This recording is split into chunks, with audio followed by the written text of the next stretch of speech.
హల్లెలూయా. ప్రియులారా, ఈ యొక్క రాత్రి కాలంలో మరి దేవుడు మన జీవితంలో చేసినటువంటి గొప్ప కార్యాలని మనం ఎప్పుడు కూడా గుర్తు చేసుకోవాలి. అందుకే కీర్తనకారుడు మరి కీర్తన 103లో ఆయన చెప్తూ ఉన్నాడు, నా ప్రాణమా యెహోవాను సన్నతించు,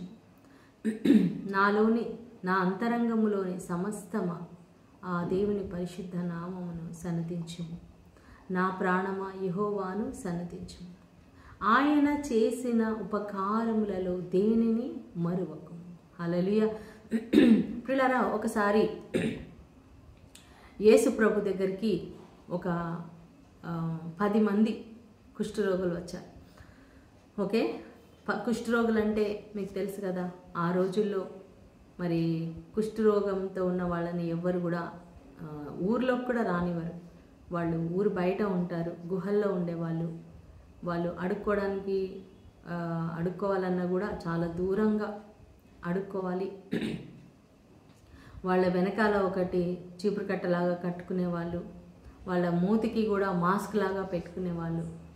వాళ్ళు పీల్చిన గాలి కూడా ఎవరు కూడా పీల్చకూడదు, అంత దూరంగా ఉంటారనమాట. నేను అపరిశుద్ధుడను అనే ఇట్లా గట్టిగా అరుస్తూ చెప్పాలన్నమాట. అప్పుడు అమ్మో కుష్టి వ్యాధి గల మనిషి వస్తున్నాడు అని దూరంగా వెళ్ళిపోయేవాళ్ళు జనాలు.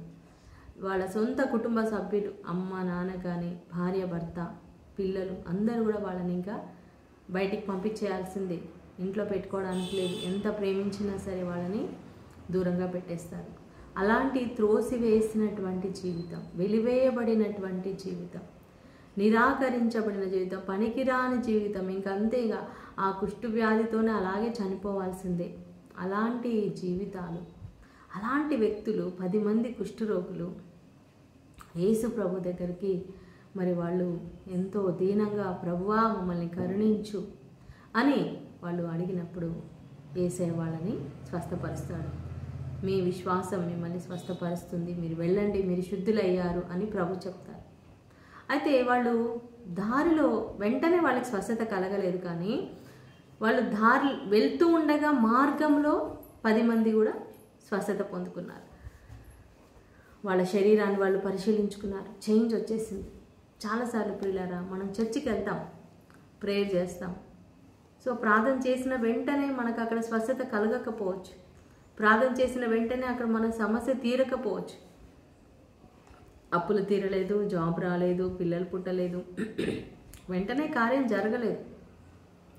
అయినంత మాత్రాన దేవుడు మన ప్రార్థన ఆలకించలేదన్నట లేదు, దేవుడు మన ప్రార్థన విన్నాడు. హల్లెలూయా. సో చర్చ్ నుంచి నువ్వు ఇంటికి వెళ్ళేటప్పుడు మార్గములో ఒక అద్భుతం జరగవచ్చు, తర్వాత ఒక వారం తర్వాత ఒక అద్భుతం జరుగుతుంది, ఆ నెలలో జరగవచ్చు, ఆ సంవత్సరంలో జరగవచ్చు. వి డోంట్ నో ఎప్పుడు ఆ కార్యం జరుగుతుందని. దేవుడు ప్రతిదానికి ఒక సమయాన్ని నిర్ణయించాడు. ప్రతిదానికి సమయం కలదు అని బైబిల్ చెప్తుంది, సామెతల గ్రంథంలో. పిల్లలు ప్రతిదానికి, ఇప్పుడు మామూలుగా కూడా ఎండాకాలానికి ఒక టైం ఉంది, వర్షాకాలానికి ఒక టైం ఉంది, శీతాకాలానికి ఒక టైం ఉంది, అవునా? నాటడానికి ఒక టైం ఉంది, నాట్లు వేయడానికి, కోత కోయడానికి ఒక టైం ఉంది, కలుపు తీయడానికి ఒక టైం ఉంది, మరి ఆ పంట కోసిన తర్వాత అది ఇంటికి తీసుకురావడానికి కూడా ఒక సమయం ఉంది, అమ్మడానికి ఒక సమయం ఉంది. సో ఇలా ఎన్నో రకాల టైంలు, ప్రతి పనికి ఒక సమయం అనేది ఉంది. పెళ్లి సీజన్ ఉంటుంది ఒకటి, అవునా? మరి అంటే ముహూర్తాల గురించి నేను చెప్పట్లేదు. ఈ లోకంలో ఉన్నటువంటి అన్యజనులు ముహూర్తాలు, దినాలు, వారాలు, తేదీలు చూసి వాళ్ళు ముహూర్తాలు పెట్టుకొని పెళ్ళిళ్ళు చేస్తారు. ఎంతమంది ముహూర్తాలు పెట్టుకొని పెళ్ళిళ్ళు చేసుకున్న వాళ్ళ కుటుంబాలు నిలబడ్డాయి? ముహూర్తాలు పెట్టుకున్నంత మాత్రాన ఎంతమంది కుటుంబాలు కూలిపోయాయి? అలా ఏం లేదు, అంతా కూడా దేవుని యొక్క నిర్ణయం. మన జీవితం మనం చేసుకున్నట్టుగానే ఉంటుంది. భర్త మంచిగా ఉంటే, భార్య భర్తలు మంచిగా ఉంటే, ఒక అండర్స్టాండింగ్తో ఉంటే చక్కగా ఉంటుంది. హల్లెలూయా. కానీ సమయం అంటే ముహూర్తాల మీద ఆధారపడద్దు. దేవుడు ఒక సమయాన్ని నిర్ణయించాడు. ఒక తల్లి, ఒక ప్రెగ్నెంట్ లేడీ, గర్భంతో ఉన్నటువంటి స్త్రీ గర్భం ధరించిన 1 నెలకే ఆమెకి డెలివరీ అయిపోతుందా? బిడ్డ తయారైపోతాడా? లేదు. 2, 3, 4, 5, 9 నెలలు అవ్వాలి. 9 నెలల కంటే ముందే కనుక డెలివరీ అయితే ఎన్నో ప్రాబ్లమ్స్ వస్తాయి. 7 నెలల కంటే ముందే అయిపోతే అబార్షన్ అంటారు. ఆ బిడ్డ బ్రతికడు, చనిపోతాడు. అలాగా పిల్లరా, దేనికైనా ఒక సమయం. వాళ్ళు కూడా డాక్టర్స్ టైం ఇస్తారు, డేట్ ఇస్తారు. ఫలానా టైంకి డెలివరీ అవుతుంది, ఆమెకి ఫలానా రోజు అవుతుంది. దేవుడు మనకి కూడా ఒక టైం పెట్టాడు. నీ లైఫ్లో నువ్వు ఎప్పుడు ఈ లోకంలో పుట్టాలి అనేది కూడా దేవుడు మనకి టైం ప్రకారంగా మనల్ని ఈ లోకంలో పంపించాడు పిల్లరా. మనం ఎప్పుడో ఒకవేళ ఒక 2000 సంవత్సరాల క్రితం మనం పుట్టామా? లేదు. ఒక 4000 సంవత్సరాల క్రితం అబ్రహాం కాలంలో పుట్టామా? నోవా కాలంలో మనం పుట్టలేదు. ఆదాము కాలంలో కూడా పుట్టలేదు. కానీ ఎప్పుడు పుట్టాము? ఈ 6000 సంవత్సరాలు, ఈ అంత్య దినాలలో మనం పుట్టాం. దేవుడు మనల్ని పుట్టించాడు ఈ టైంలో, ఈ జనరేషన్లో, ఈ నూతన జనరేషన్లో, కంప్యూటర్ కాలంలో. ఈ యొక్క మీడియా ద్వారా కూడా మనం వాక్యాన్ని చెప్పేటువంటి ఒక అద్భుతమైన సమయంలో దేవుడు మనల్ని పుట్టించాడంటే, ఈ టైంలో దేవుడు నీ ద్వారా, నా ద్వారా ఆయన ఒక కార్యాలు, ఆయన చేయాలనుకున్న కార్యాలు కొన్ని ఉన్నాయి. టైము, జనరేషను, ఆ తరము, అన్నిటికీ కూడా ఒక కనెక్షన్ ఉంటుంది ప్రియులారా. నువ్వు పలానా ఇంట్లోనే పుట్టాలని ఏంటి? వేరే వాళ్ళ ఇంట్లో పుట్టి ఉండొచ్చు కదా, వేరే తల్లిదండ్రులకు పుట్టి ఉండొచ్చు కదా, వేరే దేశంలో పుట్టి ఉండొచ్చు కదా, అమెరికాలోను, ఆస్ట్రేలియాలోను, పాకిస్తాన్లోను. ఎందుకు దేవుడు ఇండియాలో పుట్టించాడు? ఈ వాక్యాన్ని ఎంతమంది చూస్తున్నారో నాకు తెలియదు. మీరు ఎవరెవరు ఏ ప్రాంతంలో పుట్టారు, ఏ దేశంలో పుట్టారు, ఏ రాష్ట్రంలో పుట్టారు, ఏ జిల్లాలో పుట్టారు, ఏ గ్రామంలో పుట్టారు, ఏ భాషలో మీరు పుట్టారు. ఇప్పుడు మనం మాట్లాడే తెలుగు భాష, దేవుడు తెలుగు భాషలో పుట్టించాడు. ఆంధ్రాలో పుట్టించాడు నన్ను, ఇండియాలో, భారతదేశంలో పుట్టించాడు. సో దేవుడు ప్రణాళిక, నా తల్లిదండ్రులు కూడా దేవుడు ఎన్నుకున్నాడు. నాకు ఒక కుటుంబాన్ని ఆయన సెట్ చేశాడు. ఇదిగో సౌజన్య ఈ కుటుంబంలో పుట్టాలి, ఇదిగో ఈ పరిధిలో ఉండాలి, ఈ బిడ్డ ఈ పనులు చేయాలి అని. సో నేనేం చేయాలి? దేవుణ్ణి అడగాలి, ప్రభువా నన్ను ఎందుకు పుట్టించావు? నా పట్ల మీ చిత్తం ఏంటి? నా ద్వారా మీరు ఏం కార్యాలు చేయాలనుకున్నారు? ఆ కార్యాలు మరి నేను సంపూర్ణంగా చేయడానికి నాకు సాయం చేయండి. దానికి కావలసిన ధనాన్ని ఇవ్వండి, దానికి కావాల్సిన ఆరోగ్యాన్ని ఇవ్వండి, దానికి కావాల్సిన ఏర్పాట్లు మీరు చేయండి. హల్లెలూయా, ప్రైజ్ ది లార్డ్. ప్రియులారా, మనం ప్రార్థన చేసి మన ఆశను, మన సమర్పణను దేవునికి ఇచ్చినప్పుడు దేవుడు మన జీవితంలో మరి ఆయన ప్రణాళికను నెరవేరుస్తాడు. బైబిల్లో మనం చూస్తున్నాం. అయితే నేను ఈ 9 మంది కుష్ఠరోగులు స్వస్థత పొందుకున్నారు. ఓకే, అయితే వాళ్ళలో ఒక్కడు మాత్రమే తిరిగి వచ్చాడు. Only 1 person came back to Jesus and he thanked God. ఆయన ఒక్కడే తిరిగి వచ్చి, తండ్రి నీకు స్తోత్రము, నీకు వందనాలు, థ్యాంక్ యూ జీసస్, నాకు స్వస్థత కలిగింది. కుష్ఠ వ్యాధితో ఉన్న నేను, వెలివేయబడిన నేను, నా కుటుంబం నుంచి దూరమైన నేను, సమాజానికి, నా గ్రామానికి, సంఘానికి దూరమైన నన్ను బాగు చేసి మళ్ళీ నన్ను నా కుటుంబానికి దగ్గర అయ్యేటట్టు, నా గ్రామానికి దగ్గర అయ్యేటట్టు, కోల్పోయిన నా బంధుమిత్రులకి నేను చూసుకునేటట్టు, నీ ఆలయంలో ప్రవేశించేటట్టు నాకు ఒక నూతన జన్మనిచ్చినందుకు మీకు స్తోత్రమని వచ్చి ఎంతో కృతజ్ఞత భావంతో థ్యాంక్స్ చెప్పాడు. కానీ ఆ 9 మంది స్వస్థత పొందుకున్నారు. అంతే, గబగబా వాళ్ళు వెళ్ళిపోయారు, వాళ్ళ ఇంటికి వెళ్ళిపోయారు, వాళ్ళ గ్రామానికి వెళ్ళిపోయారు, వాళ్ళ బంధువుల దగ్గరికి వెళ్ళిపోయారు. వాళ్ళు మర్చిపోయారు ఎవరు స్వస్థపరిచారు. అరే యేసుప్రభు స్వస్థపరిచాడు కదా, మొట్టమొదట వెళ్ళి నేను ఆయనకి స్తోత్రం చెప్పాలి, థ్యాంక్స్ చెప్పాలి. అంటే ప్రియులారా, సమాజంలో ఆనాడైనా ఈనాడైనా అంతే, 100కి 1 మాత్రమే, ఒక్కరే కృతజ్ఞత కలిగి ఉంటారు. దేవుని ఎడల అయినా అంతే, మనుషుల ఎడల అయినా అంతే, కృతజ్ఞత కలిగి ఉండడం అనేది. ఇప్పుడు 10 మంది నీ ద్వారా మేలు పొందుకున్నారనుకోండి, అందులో ఒక్కరే కృతజ్ఞత కలిగి ఉంటారు. మీరు గమనించండి, నేను నా లైఫ్లో నేను చూశాను చాలామంది, నా ద్వారా ఎంతోమంది బ్లెస్ అయిన వాళ్ళు ఉన్నారు. వందల మంది, వేల మంది, లక్ష మంది బ్లెస్ అయి ఉన్నారు, రక్షణ పొందుకున్నారు, అభిషేకం పొందుకున్నారు, ఎన్నో ఆశీర్వాదాలు పొందుకున్నారు. కానీ ఎంతమంది కృతజ్ఞత కలిగి ఉన్నారు? ఎంతమంది సిస్టర్ మీ ద్వారా మేము దీవించబడ్డాము అని చెప్పిన వాళ్ళు చాలా తక్కువ మంది. దీవించబడ్డ వాళ్ళందరూ కూడా చెప్పరు. నేను ఒకటే అనుకుంటాను, నాకు కృతజ్ఞత కలిగి లేకపోయినా పర్లేదు, కనీసం దేవుడికైనా కృతజ్ఞత కలిగి ఉంటాను. దేవుని ఎడల కృతజ్ఞత కలిగి ఉంటే తప్పకుండా వాళ్ళు మనుషుల ఎడల కూడా కృతజ్ఞత కలిగి ఉంటారు. పిల్లరా, ఈ యొక్క సంవత్సరంలో మనం ఈ యొక్క పాఠాన్ని నేర్చుకోవాలి. మనం కృతజ్ఞత కలిగి మనం జీవించాలి. నీ తల్లిదండ్రుల ఎడల కూడా నువ్వు కృతజ్ఞత కలిగి ఉండాలి.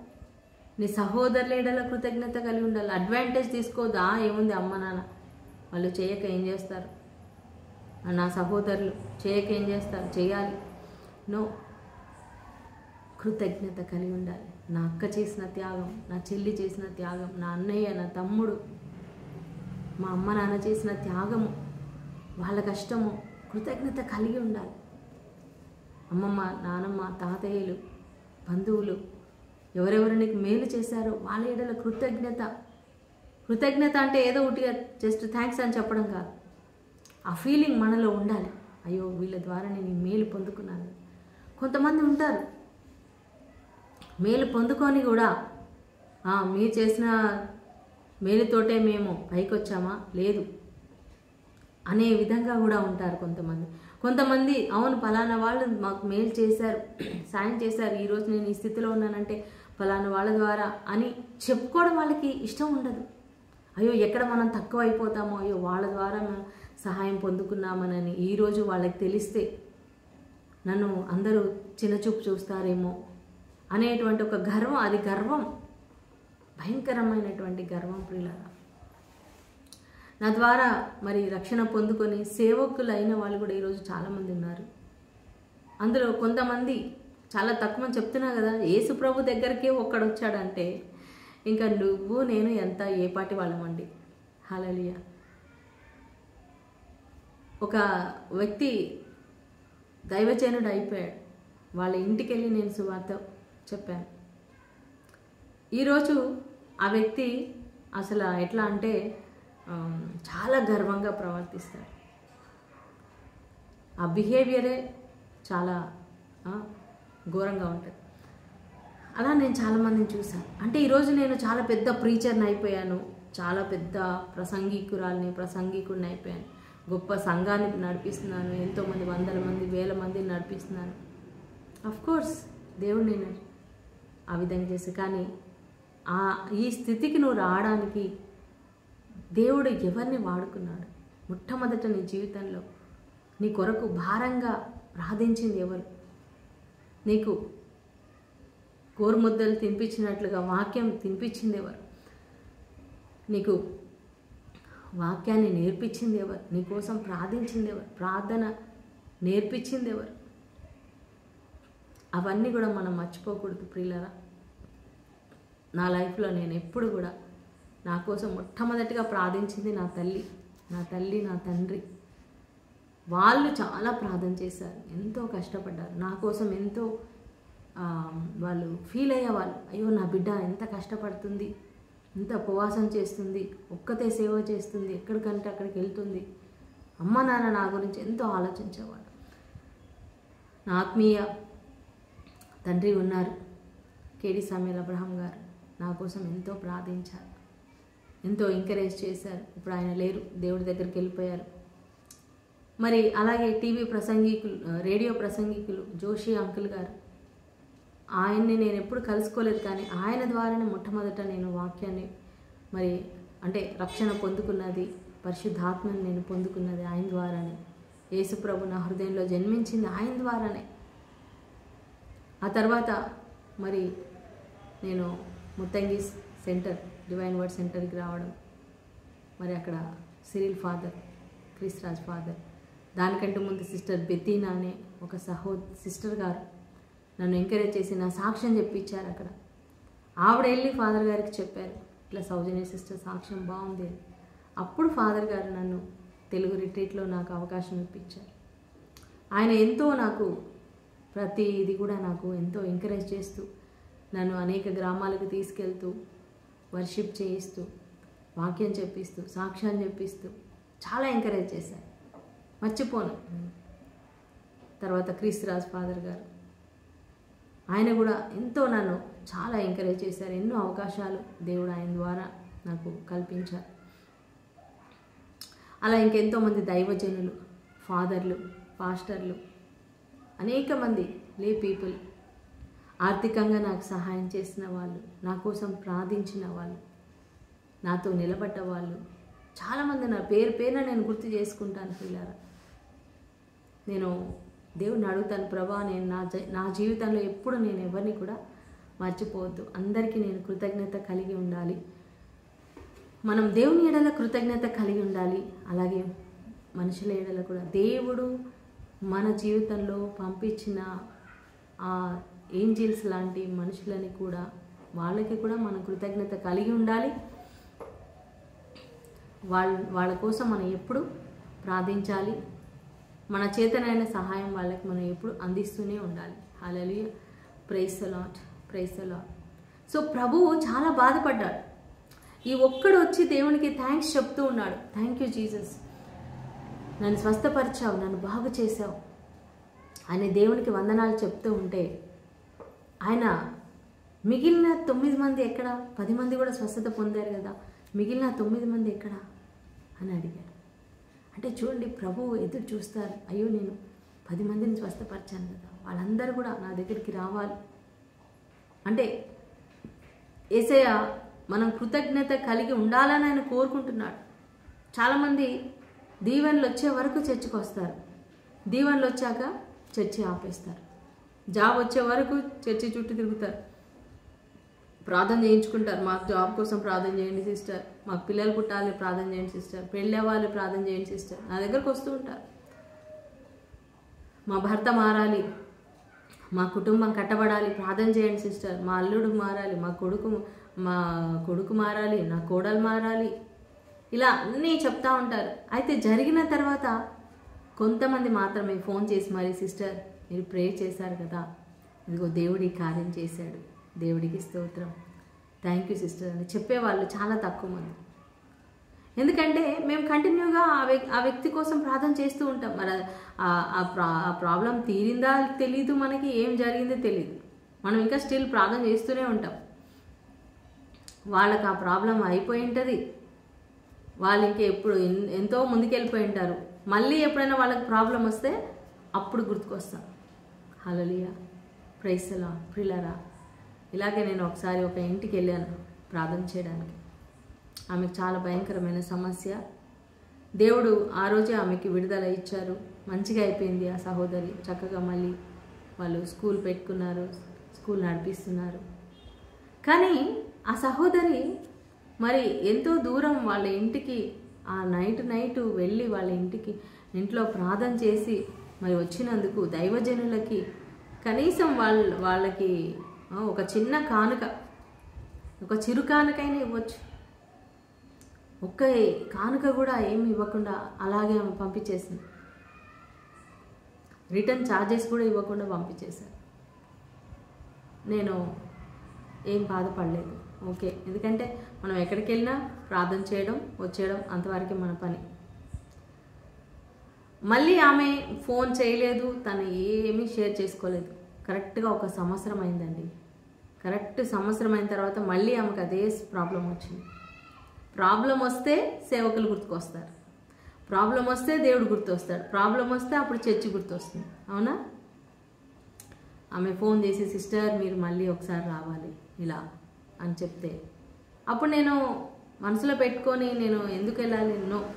మనం వాళ్ళు కానుక ఇచ్చినా ఇవ్వకపోయినా నా దేవుడు నాకు సమకూరుస్తాడు. కానీ వాళ్ళకి బ్లెస్సింగ్ రావట్లేదు కదా.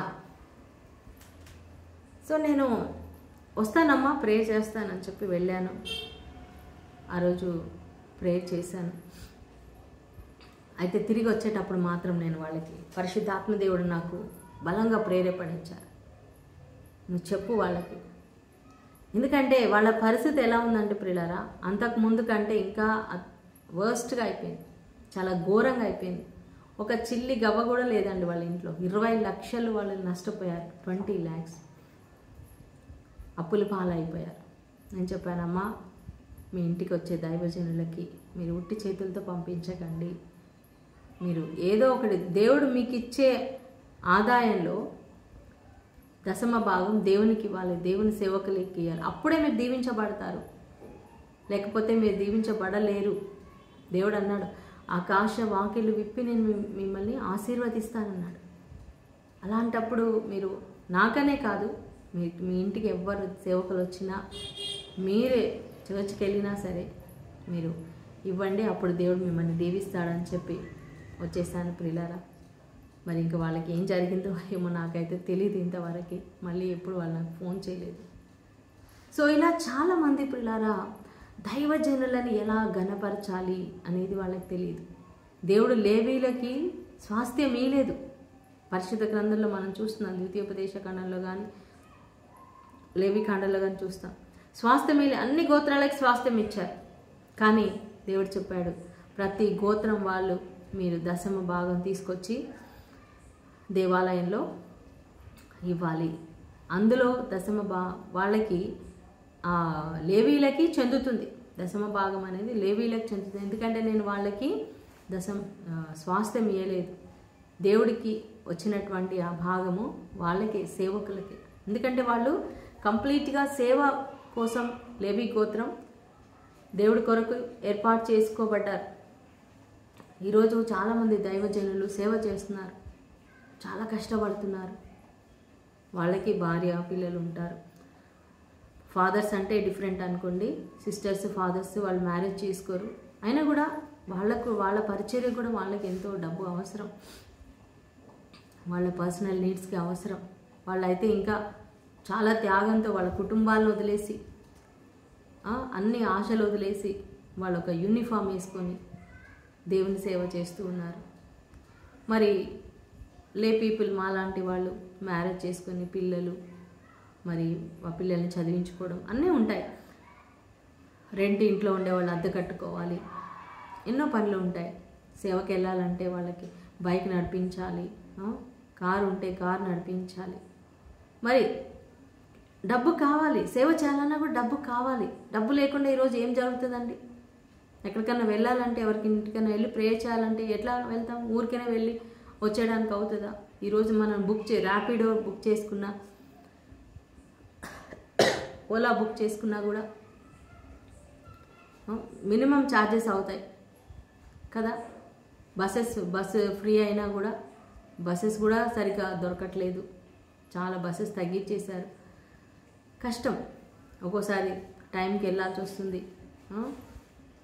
సో అలాంటి పరిస్థితుల్లో కనీసం దేవుని సేవకులు వాళ్ళు ప్రార్థన కోసమే ఉన్నారు, సేవలో ఉన్నారు.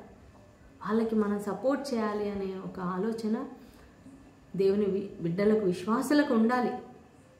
సో ప్రియులారా, మీరు ఈరోజు ఈ వాక్యం వింటున్న వాళ్ళు ఈ సంవత్సరంలో నిజంగా చెప్తున్నాను, మీరు దీవించబడాలంటే మీ ఇంటికి వచ్చే ఏ దైవజనురాలని ఉట్టి చేతులతో పంపించకండి. మీరు ఏ మందిరానికి వెళ్ళినా, ఏ చర్చికి వెళ్ళినా కానుక వేయకుండా ఇంటికి రాకండి.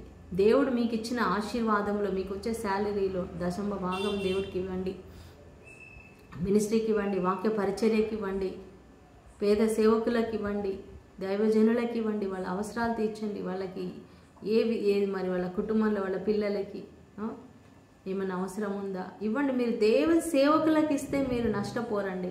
హల్లెలూయా. ఎవరైతే దేవుని సేవకులకు ఇస్తారో వాళ్ళు దీవించబడతారు. ఇవ్వకపోతే మీకు ఇంకా చిల్లు వేసిన సంచిలాగానే ఉంటుంది. అవిలో ఇట్లా వేస్తారో ఆ చిల్లులో నుంచి బయటికి వెళ్ళిపోతాయి, ఏదో రోగానికి వెళ్ళిపోతాయి, ఏదో ఒక యాక్సిడెంట్ అయిపోతుంది, ఏదో ఒక నష్టం, ఏదో ఒక పార్టీ, ఏదో ఒక ఫంక్షన్ వ్యర్థంగా అయిపోతాయి. ఖర్చులు, అప్పులు, వడ్డీలు దానికే అయిపోతాయి. పిల్లరా, మీరు ఎప్పుడైతే ప్రార్థన చేసి దేవుడు మీకు ఇచ్చిన దానిలో దేవుని భాగం దేవునికి, పేదలకు ఇవ్వడము, దేవునికి ఇవ్వడము, దేవుని సేవకులకు ఇవ్వడం, మీరు ఇలా ఇస్తే నిజంగా దేవుడు మిమ్మల్ని ఎంతో ఉన్నతంగా, ఈరోజు మేము ఇలా దీవించబడ్డామంటే ప్రియులార కారణం మా మమ్మీ దశంభాగం కానుక ఇచ్చేది, మా చెల్లి ఇచ్చేది, మా డాడీ ఇచ్చేవాళ్ళు. ఎప్పుడైతే మేము దశంభాగం దేవునికి ఇవ్వడం మొదలు పెట్టామో అప్పుడే మా కుటుంబం దీవించబడిందమ్మా. హల్లెలూయా, ప్రైజ్ ది లార్డ్. కాబట్టి ప్రార్థన చేయండి, మంచిగా డైలీ ప్రార్థన చేయండి, వాగ్దానాలు క్లెయిమ్ చేయండి. అలాగే దశంభాగం దేవుడు మీకు ఇచ్చే దాంట్లో దశంభాగం ఇవ్వండి. సేవకులకి సహాయం చేయండి. మాలాంటి సేవకులకి, మా మినిస్ట్రీకి కూడా దేవుని చిత్తం అయితే మీకు ప్రేరేపణ ఉంటే మా మినిస్ట్రీకి కూడా మీరు సపోర్ట్ చేయొచ్చు ప్రియులారా. ఓకే, సో దేవుడు ఈరోజు మరి కృతజ్ఞత కలిగి ఉండమని చెప్తా ఉన్నారు. నీ జీవితంలో దేవుని ఎడల కృతజ్ఞత కలిగి ఉండు. మరి రీసెంట్గా ఒక అమ్మాయి, ఆమె కోసం చాలా ప్రేయర్ చేసాం మేము. కుటుంబంలో ఒక సమస్య వచ్చింది. ప్రార్థన చేసిన తర్వాత ఆ సమస్య దేవుడు తొలగించాడు, తీర్చేశాడు, సెట్ అయిపోయిందంతా. నేను ఇంకా ఎలా ఉందో ఏంటో నేను ప్రార్థన చేస్తూ ఉన్నాను. వాళ్ళ రిలేటివ్స్ని ఫోన్ చేసి అడిగాను, ఆ సహోదరి ఎలా ఉంది. ఆ సహోదరి ప్రాబ్లం క్లియర్ అయిపోయింది, మంచిగా అయిపోయింది. తను కనీసం మాకు ఫోన్ చేసి కూడా చెప్పలేదు, అక్క మరి ఇలా ప్రాబ్లం క్లియర్ అయిపోయింది అని చెప్పొచ్చు కదా. కనీసం మేము దేవుని స్తుతిస్తాం, ఆమె దేవునికి థ్యాంక్స్ చెప్పిందో లేదో తెలీదు. కనీసం ప్రేయర్ చేసిన వాళ్ళకి ఇలా తీరిపోయింది, మాకు థ్యాంక్స్ చెప్పకపోయినా పర్లేదు, దేవుడి కార్యం చేశాడక్క అని దేవుని మహిమపరిస్తే బాగుండు. ఇలా ఉంటారండి ప్రజలు. నిజంగా అలా ఉండకూడదు. మనం నీకోసం ఒక వ్యక్తి ప్రార్థన చేస్తున్నప్పుడు, ఆ కార్యం జరిగినప్పుడు ఒక ఫోన్ చేసి వాళ్ళకి చెప్పడానికి ఏమి నష్టం? ప్రార్థన ఎంతోమంది నీకోసం ఎంతమంది ప్రార్థన చేశారు. థ్యాంక్స్ చెప్పు, థ్యాంక్ యూ అండి, ప్రార్థన చేసినందుకు వందనాలు, యేసయ్య నీకు వందనాలు, ఈ కార్యం జరిగించినందుకు వందనాలని నువ్వు ఎప్పుడైతే దేవుడికి వందనాలు చెల్లిస్తావో అప్పుడు దేవుడు ఆనందిస్తాడు. హల్లెలూయా. సో ఈరోజు మనం ఈ యొక్క వాక్యాన్ని నేర్చుకున్నాము పిల్లరా. మరి ఈ నూతన సంవత్సరంలో 2025లో మనం దేవునికి కృతజ్ఞత కలిగి ఉందాము, మనుషులకి కూడా కృతజ్ఞులమే ఉందాము. ఓకే, దేవుడి వాక్యం దీవించింది గాక. ప్రార్థన చేసుకుందాం. స్తోత్రం నాయన, స్తోత్రం మహాగరుడ, పరిశుద్ధుడ, మా ప్రియ పరలోక తండ్రి, నీ పరిశుద్ధ నామమునకు మహిమ కలుగును గాక. ప్రభా, అవును నాయన, నీవు చేసిన ఉపకారములలో మేము దేనిని కూడా మర్చిపోవద్దు అయ్యా. ఈరోజు మేము ఈ విధంగా ఉన్నామంటే అది నీ ఉపకారమునైనా, నీ కృప బాహుల్యమునైనా యేసయ్య. మీరు చేసిన మేలులకై వందనాలు తండ్రి, మీరు ఇచ్చిన ప్రతి వ్యక్తులకై వందనాలు.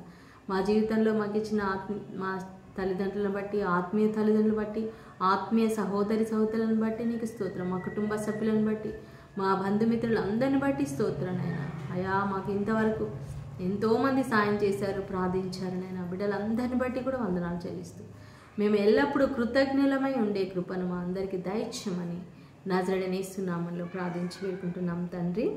ఆమేన్, ఆమేన్, ఆమేన్. దేవుడు మీ అందరిని దీవించును గాక. God bless you. ఈ వీడియోని లైక్ చేయండి, షేర్ చేయండి ప్రియులారా అందరికీ. Okay, thank you.